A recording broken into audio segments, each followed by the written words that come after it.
Shalom sesamaku yang dikasihi Tuhan. Hari ini kita akan membaca dan mendengarkan seri Alkitab Kronologi. Selamat mendengarkan. Setelah mereka berangkat dari Elim, tibalah segenap jemaah Israel di padang gurun Sin, yang terletak di antara Elim dan Gunung Sinai, pada hari yang ke-15 bulan yang kedua, sejak mereka keluar dari tanah Mesir. Di padang gurun itu bersungut-sungutlah segenap jemaah Israel kepada Musa dan Harun, dan berkata kepada mereka, "Kalau kami mati, tadinya di tanah Mesir oleh tangan Tuhan, ketika kami duduk menghadapi kuali berisi daging, dan makan roti sampai kenyang. Sebab kamu membawa kami keluar ke padang gurun ini untuk membunuh seluruh jemaah ini dengan kelaparan." Lalu berfirmanlah Tuhan kepada Musa, "Sesungguhnya aku akan menurunkan dari langit hujan roti bagimu. Maka bangsa itu akan keluar dan memungut tiap-tiap hari sebanyak yang perlu untuk sehari, supaya mereka kucoba, apakah mereka hidup menurut hukumku atau tidak. Dan pada hari yang ke-6, apabila mereka memasak yang dibawa mereka pulang, maka yang dibawa itu akan terdapat 2 kali lipat banyaknya dari apa yang dipungut mereka sehari-hari." Sesudah itu, berkatalah Musa dan Harun kepada seluruh orang Israel, "Petang ini, kamu akan mengetahui bahwa Tuhanlah yang telah membawa kamu keluar dari tanah Mesir. Dan besok pagi kamu melihat kemuliaan Tuhan, karena Ia telah mendengar sungut-sungutmu kepadanya. Sebab apalah kami ini, maka kamu bersungut-sungut kepada kami." Lagi kata Musa, Jika memang Tuhan yang memberi kamu makan daging pada waktu petang, dan makan roti sampai kenyang pada waktu pagi, karena Tuhan telah mendengar sungut-sungutmu yang kamu sungut-sungutkan kepadanya. Apalah kami ini? Bukan kepada kami sungut-sungutmu itu, tetapi kepada Tuhan. kata Musa kepada Harun, Katakanlah kepada segenap jemaah Israel, marilah dekat ke hadapan Tuhan, sebab Ia telah mendengar sungut-sungutmu. dan sedang Harun berbicara kepada segenap jemaah Israel, mereka memalingkan mukanya ke arah padang gurun, maka tampaklah kemuliaan Tuhan dalam awan. Lalu berfirmanlah Tuhan kepada Musa, "Aku telah mendengar sungut-sungut orang Israel. Katakanlah kepada mereka, pada waktu senja kamu akan makan daging, dan pada waktu pagi kamu akan kenyang makan roti. Maka kamu akan mengetahui bahwa akulah Tuhan Allahmu." Pada waktu petang, datanglah berduyun-duyun burung puyuh yang menutupi perkemahan itu, dan pada waktu pagi, terletaklah embun sekeliling perkemahan itu. Ketika embun itu telah menguap, tampaklah pada permukaan padang gurun sesuatu yang halus, sesuatu yang seperti sisik, halus seperti embun beku di bumi. Ketika orang Israel melihatnya, berkatalah mereka seorang kepada yang lain, Apakah ini? sebab mereka tidak tahu apa itu. Tetapi Musa berkata kepada mereka, Inilah roti yang diberikan Tuhan kepadamu, menjadi makananmu. Beginilah perintah Tuhan, pungutlah itu tiap-tiap orang menurut keperluannya. Masing-masing kamu boleh mengambil untuk seisi kemahnya, segomer seorang, menurut jumlah jiwa. Demikianlah diperbuat orang Israel. Mereka mengumpulkan, ada yang banyak, ada yang sedikit. Ketika mereka menakarnya dengan gomer, maka orang yang mengumpulkan banyak tidak kelebihan, dan orang yang mengumpulkan sedikit tidak kekurangan. Tiap-tiap orang mengumpulkan menurut keperluannya. Musa berkata kepada mereka, Seorang pun tidak boleh meninggalkan daripadanya sampai pagi. tetapi ada yang tidak mendengarkan Musa dan meninggalkan daripadanya sampai pagi, lalu berulat dan berbau busuk. Maka Musa menjadi marah kepada mereka. Dan besok pagi, Setiap pagi mereka memungutnya, tiap-tiap orang menurut keperluannya. Tetapi ketika matahari panas, cairlah itu. Dan pada hari yang keenam, mereka memungut roti itu 2 kali lipat banyaknya, 2 gomer untuk tiap-tiap orang. Dan datanglah semua pemimpin jemaah memberitahukannya kepada Musa. Lalu berkatalah Musa kepada mereka, inilah yang dimaksudkan Tuhan. Besok adalah hari pergantian penuh, Sabat yang kudus bagi Tuhan. Maka roti yang perlu kamu bakar, bakarlah. Dan apa yang perlu kamu masak, masaklah. Dan segala kelebihannya biarkanlah di tempatnya untuk disimpan sampai pagi. mereka membiarkannya di tempatnya sampai keesokan harinya, seperti yang diperintahkan Musa. Lalu tidaklah berbau busuk dan tidak ada ulat di dalamnya. Selanjutnya kata Musa, Makanlah itu pada hari ini, sebab hari ini adalah Sabat untuk Tuhan. Pada hari ini tidaklah kamu mendapatnya di padang. 6 hari lamanya kamu memungutnya, tetapi pada hari yang ke-7 ada Sabat. Maka roti itu tidak ada pada hari itu. tetapi ketika pada hari ke-7 ada dari bangsa itu yang keluar memungutnya, tidaklah mereka mendapatnya. Sebab itu Tuhan berfirman kepada Musa, Berapa lama lagi kamu menolak mengikuti segala perintahku dan hukumku? Perhatikanlah, Tuhan telah memberikan Sabat itu kepadamu. Itulah sebabnya pada hari ke-6, Ia memberikan kepadamu roti untuk 2 hari. Tinggallah kamu di tempatmu masing-masing. Seorang pun tidak boleh keluar dari tempatnya pada hari ke-7 itu. lalu beristirahatlah bangsa itu pada hari ke-7. Umat Israel menyebutkan namanya manna. Warnanya putih seperti ketumbar dan rasanya seperti rasa kue madu. Musa berkata, Beginilah perintah Tuhan. Ambillah segomer penuh untuk disimpan turun-temurun, supaya keturunan mereka melihat roti yang kuberi kamu makan di padang gurun, ketika aku membawa kamu keluar dari tanah Mesir. sebab itu Musa berkata kepada Harun, Ambillah sebuah buli-buli, taruhlah mana di dalamnya segomer penuh, dan tempatkanlah itu di hadapan Tuhan, untuk disimpan turun-temurun.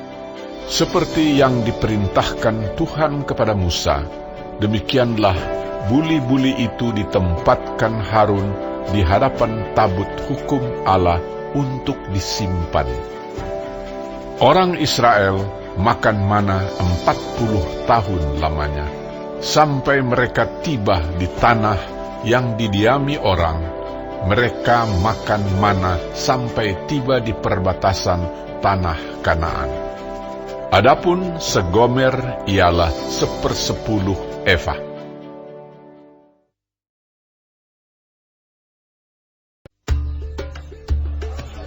Kemudian berangkatlah segenap jemaah Israel dari padang gurun Sin, berjalan dari tempat persinggahan ke tempat persinggahan, sesuai dengan titah Tuhan. Lalu berkemahlah mereka di Rafidim, tetapi di sana tidak ada air untuk diminum bangsa itu. Jadi mulailah mereka itu bertengkar dengan Musa kata mereka, "Berikanlah air pada kami, supaya kami dapat minum." Tetapi Musa berkata kepada mereka, Mengapakah kamu bertengkar dengan aku? Mengapakah kamu mencobai Tuhan? hauslah bangsa itu akan air di sana. Bersungut-sungutlah bangsa itu kepada Musa dan berkata, "Mengapa pula engkau memimpin kami keluar dari Mesir untuk membunuh kami, anak-anak kami, dan ternak kami dengan kehausan?" Lalu berseru-serulah Musa kepada Tuhan, katanya, Apakah yang akan kulakukan kepada bangsa ini? Sebentar lagi mereka akan melempari aku dengan batu. Berfirmanlah Tuhan kepada Musa, Berjalanlah di depan bangsa itu, dan bawalah beserta engkau beberapa orang dari antara para tua-tua Israel. Bawalah juga di tanganmu tongkatmu yang kau pakai memukul sungai Nil, dan pergilah. Maka aku akan berdiri di sana di depanmu, di atas gunung batu di Horeb. Haruslah kau pukul gunung batu itu, dan dari dalamnya akan keluar air, sehingga bangsa itu dapat minum. Demikianlah diperbuat Musa di depan mata tua-tua Israel. Dinamailah tempat itu Massa dan Meriba, oleh karena orang Israel telah bertengkar dan oleh karena mereka telah mencobai Tuhan dengan mengatakan, "Adakah Tuhan di tengah-tengah kita atau tidak?" Lalu datanglah orang Amalek dan berperang melawan orang Israel di Rafidim. Musa berkata kepada Yosua, Pilihlah orang-orang bagi kita, lalu keluarlah berperang melawan orang Amalek. Besok aku akan berdiri di puncak bukit itu dengan memegang tongkat Allah di tanganku. Lalu Yosua melakukan seperti yang dikatakan Musa kepadanya dan berperang melawan orang Amalek. Tetapi Musa, Harun dan Hur telah naik ke puncak bukit. Dan terjadilah apabila Musa mengangkat tangannya, lebih kuatlah Israel. Tetapi apabila ia menurunkan tangannya, lebih kuatlah Amalek. Maka penatlah tangan Musa.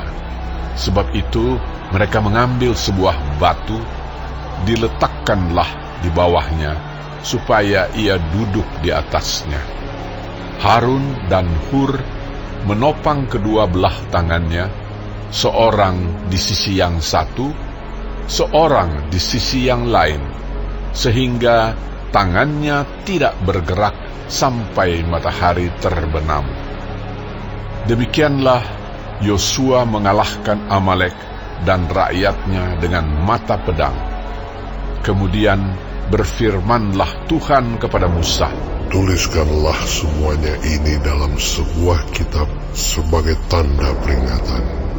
Dan ingatkanlah ke telinga Yosua, bahwa aku akan menghapuskan sama sekali ingatan kepada Amalek dari kolong langit.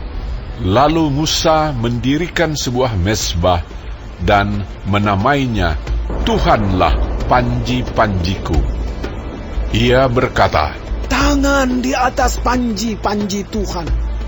Tuhan berperang melawan Amalek turun-temurun.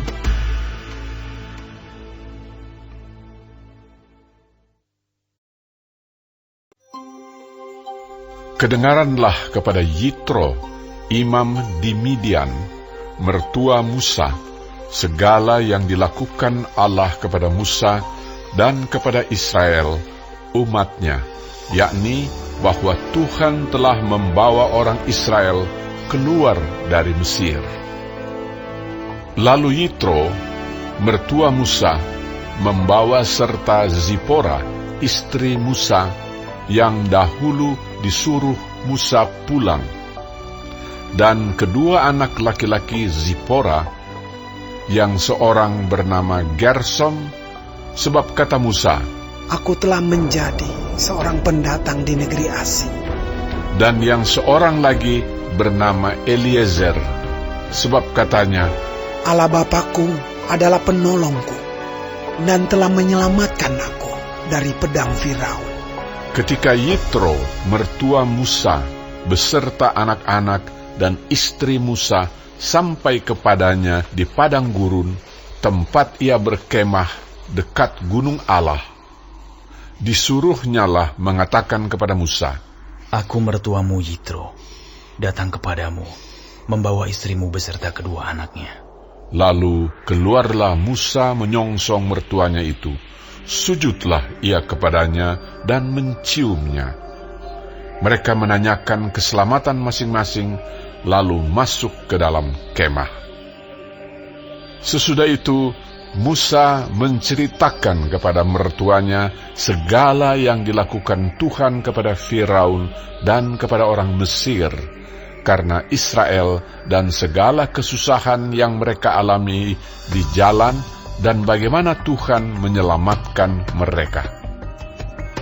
Bersukacitalah Yitro tentang segala kebaikan yang dilakukan Tuhan kepada orang Israel, bahwa ia telah menyelamatkan mereka dari tangan orang Mesir.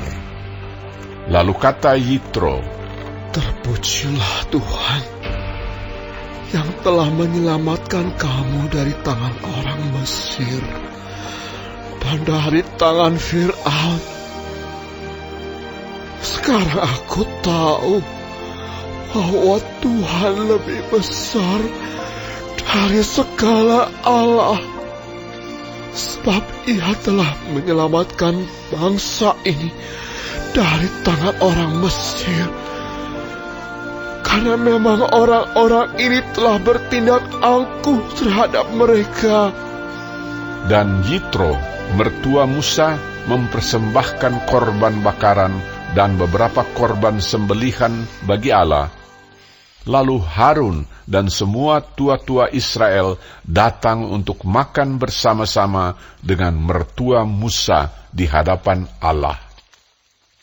Keesokan harinya, duduklah Musa mengadili di antara bangsa itu, dan bangsa itu berdiri di depan Musa dari pagi sampai petang.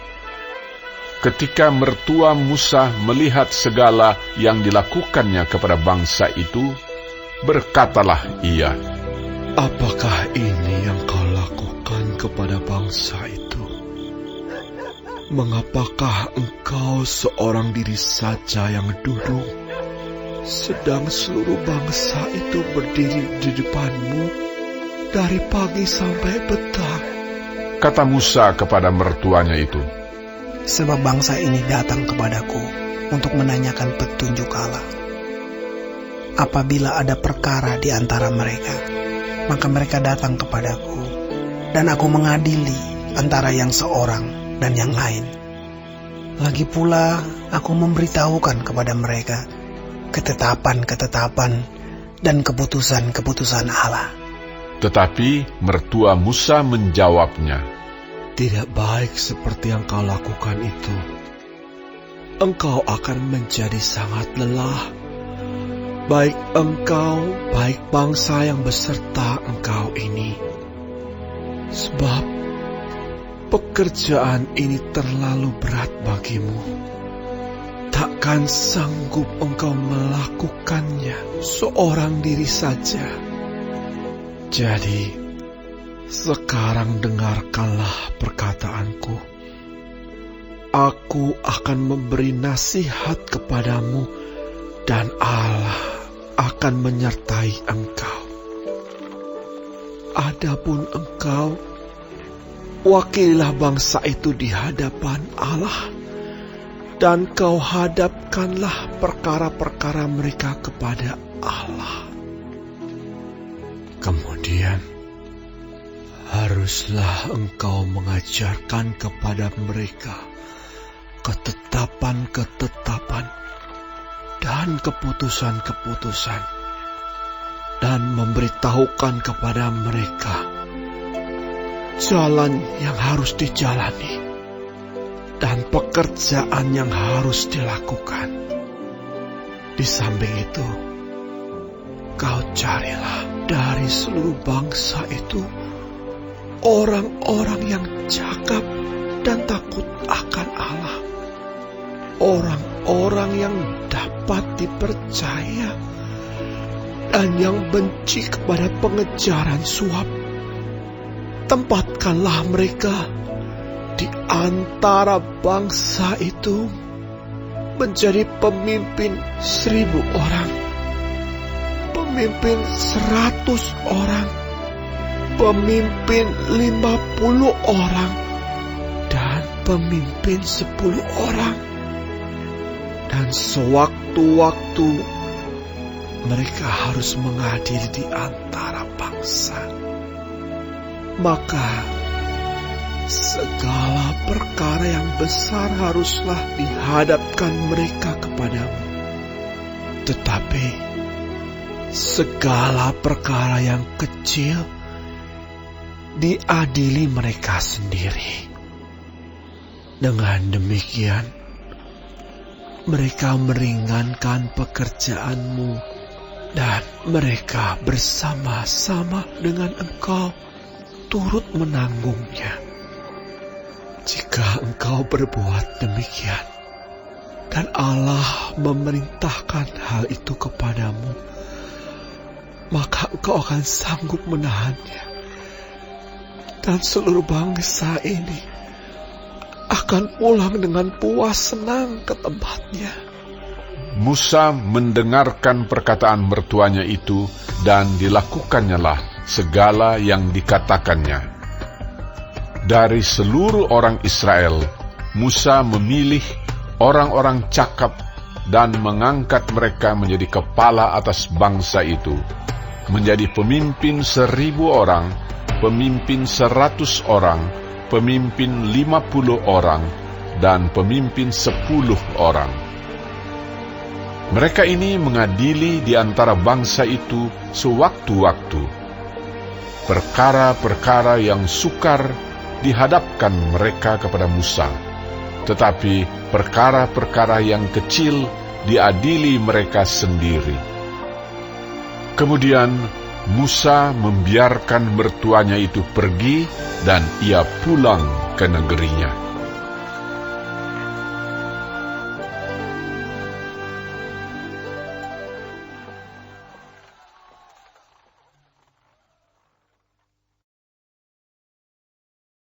Hari ini kita telah mendengarkan seri Alkitab Kronologi. Tuhan Yesus memberkati.